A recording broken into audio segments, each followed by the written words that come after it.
This is Jan Phillips. I'm here to discuss the financial research project I've done for Southwest Airlines and JetBlue. The overview, we will discuss profitability, debt management ratios, asset management ratios, the current ratio, debt management, and the industry analysis. Now, JetBlue's background isn't as extensive as Southwest is. They were founded in 1998 and employ 14,000 individuals from the headquarters in New York, whereas Southwest was founded in 1967 with 46,000 employees out of Dallas, Texas.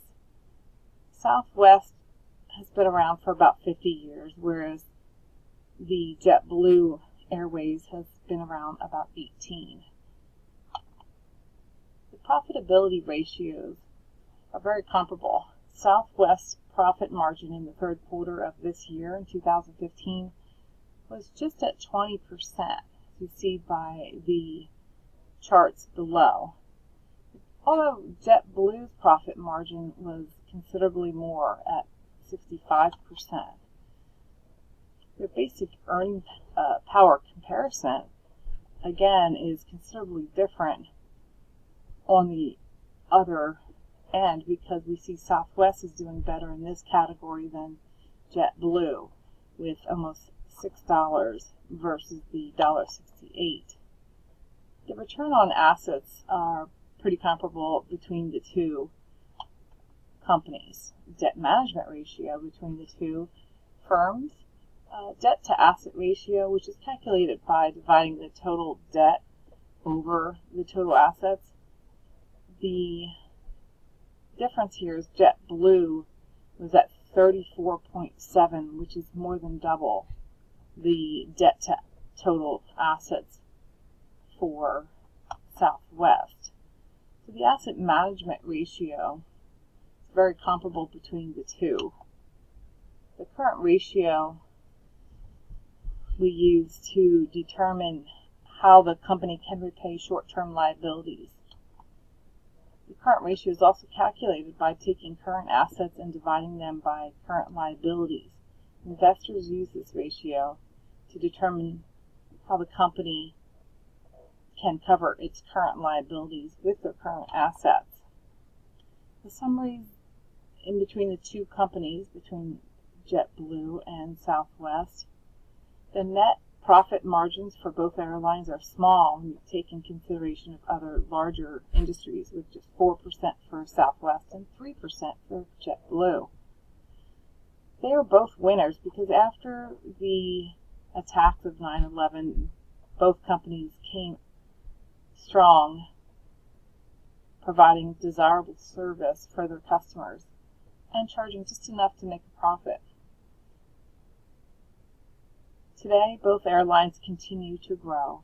Shareholders are drawn to Southwest because of their history.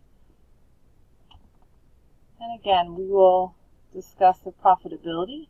JetBlue, in the second quarter of 2015, recorded $915 million in unrestricted cash. Profitability ratios. The outlook includes about $130 million estimated from the fourth quarter.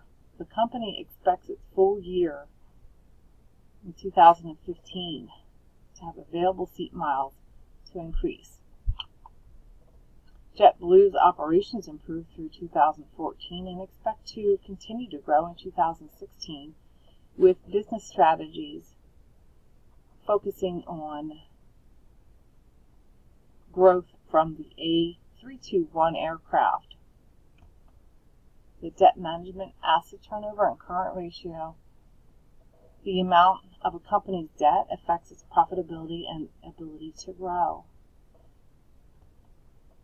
Debt management for both companies are comparable, and the industry analysis is affected by prices of oil, as many other economic status throughout the world are affected by the oil prices. A recent drop in the oil prices has resulted in lower jet fuel and has boosted the bottom dollar of stocks in the airline market. The crude prices will continue to drop throughout 2015. To compare the two companies, Southwest and JetBlue, regarding to Zacks, both of them are number 2 by the industry, both at 39%, although the projected earning power for JetBlue is considerably higher at 139% versus the Southwest earning power at 74%. Southwest and JetBlue have been making some big changes to increase their profit. They are looking at adding more hubs, more airports, and making their seats bigger, adding some business flights to win more corporate travel. They're rolling out family fare. Southwest stock has given up nearly all of its gains to achieve a good outcome for the fourth quarter of 2015. The 10 best airline stocks, JetBlue and Southwest Airlines are in the top 3, with Southwest and getting a rating of A+, and JetBlue with an A. The conclusion between JetBlue and Southwest: over the past 6 years, the debt percentage has increased from 20% to 27%, and JetBlue's debt is higher, although over the past few years the percentage of debt has consistently decreased.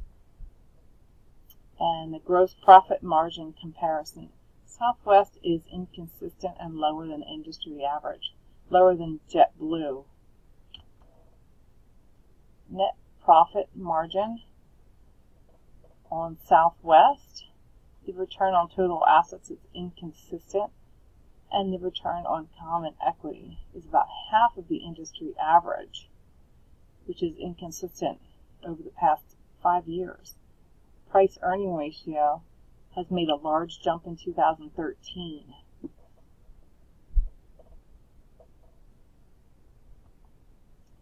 Both airlines are doing well in a competitive market. Thank you.